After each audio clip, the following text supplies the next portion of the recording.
नमस्कार, बाजार अगले हफ्ते में आप सभी का स्वागत है। मैं हूं स्वाति रायना। इस शो में हम आपको बताएंगे बाजार में न सिर्फ आज का बल्कि पूरे हफ्ते का भी एक्शन और साथ ही अब सोमवार के लिए क्या रखनी है आपको स्ट्रैटेजी। और हमारे साथ जो खास मेहमान है आपकी तैयारी कराने के लिए, उनका परिचय करा दें। ट्रेड स्विफ्ट ब्रोकिंग के डायरेक्टर संदीप जैन। संदीप जी का स्वागत करते हैं शो में और पूरी रिसर्च टीम से समझेंगे अलग अलग सेक्टर्स का हाल। सबसे पहले कारोबारी हफ्ते के आखिरी दिन शेयर बाजार ने कैसी शुरुआत की। शुरुआत थी अच्छी, लेकिन कारोबार के दौरान हमने देखा मार्केट होने लगा कमजोर। ओमिक्रॉन मतलब कोरोना के नए वेरिएंट के डर और वीकेंड के चलते ट्रेडर्स ने अपनी पोजीशन आज हल्की की। निफ्टी जहां करीब 200 अंक फिसलकर बंद हुआ तो सेंसेक्स 760 अंक से ज्यादा गिरकर बंद हुआ। एफआईआईज और डीआईआईज की तरफ से हफ्ते के आखिरी दिन क्या आज डेटा सामने आया है देखते हैं। एफआईआईज यानी विदेशी संस्थागत निवेशकों ने कैश मार्केट में करीब 3,356 करोड़ रुपए की बिकवाली की है, तो वहीं डीआईआईज ने 1,648 करोड़ रुपए की खरीदारी की है।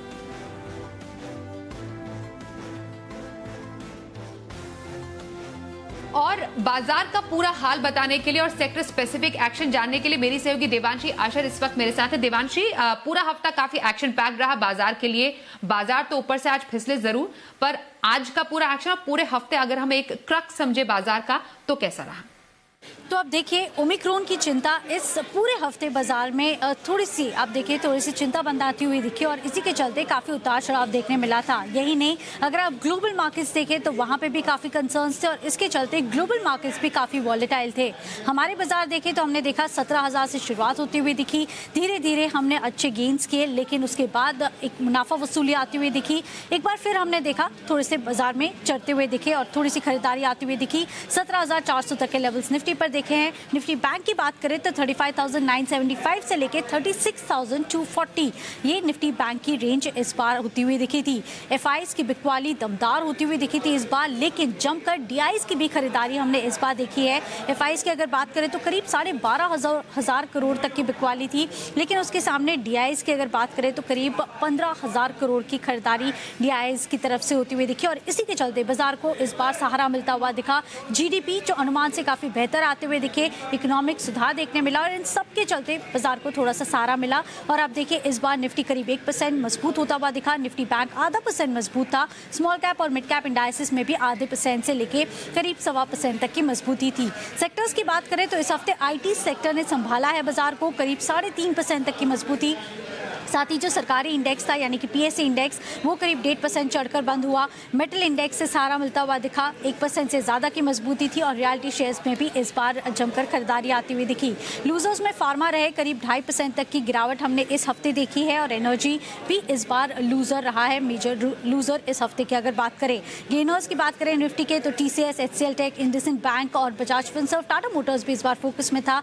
लूजर्स की बात करें तो Cipla, Divi's lab, doctor Reddy's major loser इस हफ्ते आते हुए दिखे।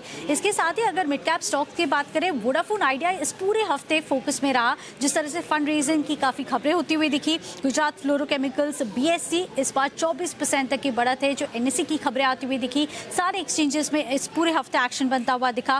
गुजरात फ्लोरोकेमिकल्स जो इस बार रिपोर्ट्स आती हुई दिखी वो काफी पॉजिटिव थे। और लूजर्स की बात करें, ट्राइडेंट इस बार लूजर रहा। ई क्लर्क्स, एफएल इंडिया जैसे स्टॉक्स है जहाँ पे 5 से 7% तक की गिरावट आती हुई दिखी, ज्यादा गिरावट नहीं थी। इस बार पूरे हफ्ते अगर फोकस करें तो गो फैशंस जो आईपीओ था उसकी दमदार लिस्टिंग होती हुई दिखी और कोटक महिंद्रा बैंक फोकस में था। जिस तरह से आरबीआई ने थोड़ा सा प्रोमोटर्स को रिलैक्सेशन दिए थे 26% प्रोमोटर होल्डिंग रखने के लिए और एलआईसी को मंजूरी मिली अतिरिक्त 10% हिस्सा खरीदने के लिए, इसके चलते कोटक महिंद्रा बैंक भी फोकस में था। लेकिन अगर पूरे हफ्ते की बात करें, उतार चढ़ाव काफ़ी था, इसके बावजूद निफ्टी पॉजिटिव बंद होता हुआ दिखा।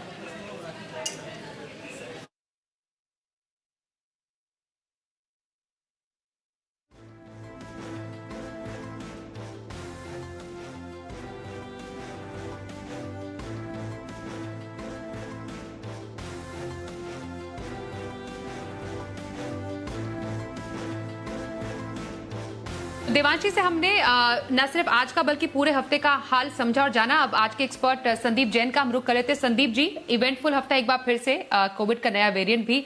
अब बाजार के लिए आगे आने वाले दिनों की राह आप कैसी समझ रहे हैं? सोमवार के लिए इंट्राडे पिक आपसे जानेंगे और पोजिशनल व्यू कहां पर? बिल्कुल देखिए बाजार काफी वॉलेटाइल थे और देख ही रहे हैं किस तरीके से वॉलेटिलिटी रहती है। इंट्रा डे में ही ग्रीन से रेड आता है, रेड से ग्रीन हो रहा है, बट फिर भी मैं ये कहूंगा कि जितना फॉल एक्सपेक्टेड था उस हिसाब से नहीं है और मार्केट्स कहीं ना कहीं सपोर्ट लिए हैं अपने 100 डेमा के आसपास और बैंक निफ्टी थोड़ा अंडर परफॉर्म कर रहा है। तो मुझे लगता है कि अब बैंक निफ्टी पे पूरी नजरें बनी हुई है और जो भी ओमिक्रॉन और ये सारे वायरस को और ये सब को लेकर जो एक नर्वसनेस बनी हुई है, बट मुझे लगता है कि थोड़ा बहुत तो मार्केट का ओवर रिएक्शन भी है, बट फिर भी कहीं ना कहीं सेफ्टी के साथ खेलना चाहिए मार्केट में और स्टॉक स्पेसिफिक और सेक्टर स्पेसिफिक चल रहा है मार्केट। डीआईआईज ने जबरदस्त सपोर्ट दिया मार्केट में, एफआईआईज कंटिन्यूसली सेल कर ही रहे हैं, बट यस जीडीपी और जो बाकी इंडिकेटर्स इकोनॉमिक इंडिकेटर्स वो काफी पॉजिटिव थे। आईटी स्टॉक्स अच्छा कर रहे हैं और रियल्टी स्टॉक्स भी अच्छा कर रहे हैं और मुझे ऐसा लगता है कि आने वाले दिनों में भी ऐसा ही कुछ रहेगा कि बैंक्स हो सकता है कि कैचअप करने की कोशिश करे और काफी वॉलेटिलिटी आगे भी आने वाले दिनों में बनेगी, आने वाले हफ्ते में भी, और क्रेडिट पॉलिसी और सब भी है आगे। सो अतुल लिमिटेड मैंने इंट्राडे एफएनओ पिक के तौर पे लाया हूं मैं। मुझे लगता है कि ये जब से एफएनओ में लिस्टिंग हुई है वहां अच्छा खासा करेक्शन देखने को मिला और केमिकल स्टॉक्स वगैरह अच्छा परफॉर्म कर रहे हैं और मुझे लगता है कि ये स्टॉक को ले इन लेवल्स पे 9150 9230 का टारगेट लगाया और स्टॉप लॉस 8790। सो इंट्राडे एफएनओ पिक के तौर पे अतुल लिमिटेड जो कि एक न्यू एंट्रेंट है एफएनओ स्टॉक्स की लिस्ट में, और इंट्राडे कैश मार्केट पिक के तौर पे सूर्या रोशनी जो कि मैंने जेम स्टॉक में भी पहले दिया हुआ है और ये स्टॉक 628 पे बंद हुआ है, 650 660 का टारगेट लगा है और 615 का स्टॉप लॉस। और आज काफी फर्टिलाइजर स्टॉक्स में भी चाल थी, जैसे कि चंबल और ये सब चल रहे थे, तो मुझे लगता है कि जीएसएफसी जो कि बहुत ज्यादा परफॉर्म नहीं करता है as compare to other fertiliser stocks, तो इस स्टॉक को ले पोजिशनल पिक के तौर पे 114 का सीएमपी जो क्लोजिंग प्राइस थी, 130 140 का टारगेट और 102 का स्टॉप लॉस। बिल्कुल, तो संदीप जी ने अपनी जो राय दी है वो इंट्राडे पिक एफएनओ कैश में, अतुल लिमिटेड में इंट्राडे पिक में उनकी खरीदारी की राय, सूर्य रोशनी में इंट्राडे कैश के तौर पर और फिर पोजिशनल व्यू में जीएसएफसी में खरीदारी की सलाह। यहां पर बातचीत जारी रहेगी आज के एक्सपर्ट से, लेकिन अगले हफ्ते के कुछ मेजर इवेंट समझना और जानना जरूरी है। किन ट्रिगर्स पर रहेगी बाजार की नजर, बताने के लिए हमारे साथ है मानसी। बताइए मानसी। जी बिल्कुल, देखिए आने वाला हफ्ता काफ़ी एक्शन पैक रहने वाले, कई सारे ट्रिगर्स हैं जिस पर हमें नजर रखनी है। शुरुआत मैं कर रही हूँ 6 दिसंबर यानी सोमवार से आरबीआई मॉनेटरी पॉलिसी कमेटी की बैठक जो है 6 दिसंबर से 8 दिसंबर तक चलेगी। इसके अलावा 6 दिसंबर को रूस के राष्ट्रपति व्लादिमीर पुतिन भारत के दौरे पर आने वाले हैं। आनंद राठी वेल्थ लिमिटेड का आईपीओ जो है वो सोमवार यानी 6 दिसंबर को बंद हो जाएगा। प्राइस बैंड जिसका 540 to 550 है और साथ ही साइज इसका 660 करोड़ का है। साथ ही भारत गैस का राइट्स इशू बंद होगा जिसकी कीमत 105 रुपए प्रति शेयर की तय की गई और साइज 9.77 करोड़ का है। साटिन क्रेडिट केयर 6 दिसंबर को पूंजी जुटाने को लेकर एक बोर्ड बैठक होगी। साथ ही 7 दिसंबर के लिए रेट गेन ट्रैवल टेक्नोलॉजीज पर फोकस रखे, इसका आईपीओ खुलने जा रहा है। प्राइस बैंड जिसका 405 से 425 का तय किया गया है। हिंदुस्तान जिंक 7 दिसंबर को अंतरिम डिविडेंड पर बोर्ड बैठक होगी। जापान के Q3 के आंकड़े भी 7 दिसंबर को आते हुए दिखेंगे। 8 दिसंबर आरबीआई क्रेडिट पॉलिसी ब्याज दरों पर फैसला आता हुआ दिखेगा। इंपॉर्टेंट इवेंट इस पर नजर रखनी होगी। इंडियन होटल्स का राइट्स इशू इस दिन बंद होगा, दाम जिसके 150 रुपए प्रति शेयर के हैं और इसी दिन जेबीएम ऑटो पर भी फोकस कीजिए। बोर्ड बैठक में शेयर विभाजन को लेकर सोच विचार किया जाएगा। 9 दिसंबर के दिन रेट गेन ट्रैवल टेक्नोलॉजीज का आईपीओ बंद हो जाएगा। इसी दिन सिल्वर ईटीएफ में निवेश का मौका खुलेगा। नियम जो है 9 दिसंबर से लागू होते हुए दिखेंगे, तो इन पर भी फोकस रखिए। साथ ही 10 दिसंबर यानी शुक्रवार के दिन अक्टूबर आईआईपी के डेटा आने वाले हैं। इसी दिन star health and allied insurance company IPO की लिस्टिंग होने जा रही है और इसी दिन स्पाइस जेट पर भी नजर रखें क्योंकि बोइंग 737 मैक्स एयरक्राफ्ट की पहली डिलीवरी जो है वो होती हुई दिखेगी। तो ये तमाम ट्रिगर्स आने वाले हफ्ते शुक्रवार तक के लिए। बिल्कुल, बहुत शुक्रिया मानसी अगले हफ्ते के इवेंट्स हम तक पहुंचाने के लिए। अब जरा फोकस रखते हैं एम्बर एंटरप्राइजेस पर। फोकस रखना क्यों है और कुछ अधिग्रहण की खबरें आई है कंपनी से जुड़ी हुई, जिसको बताने के लिए हमारे साथ कुशल है। बताइए कुशल, एम्बर एंटरप्राइजेस से जुड़ी हुई ये खबर क्या है? जी, तो बाजार की गिरावट को निगेट करते हुए एक स्टॉक ऐसा था जो 5 से 6% तक की तेजी आज के सत्र में बनाता हुआ नजर आया और वो था अंबर एंटरप्राइजेज। और यहाँ पर सबसे बड़ी चीज़ जो होती हुई दिख रही है और जो खबर आ रही है उसको ध्यान में रखते हुए आप देखिए अंबर एंटरप्राइजेज फोकस में था। दरअसल इन्होंने 55 करोड़ रुपए में करीब 73% हिस्सेदारी जो है पासियो इंडिया प्राइवेट लिमिटेड में खरीद ली है।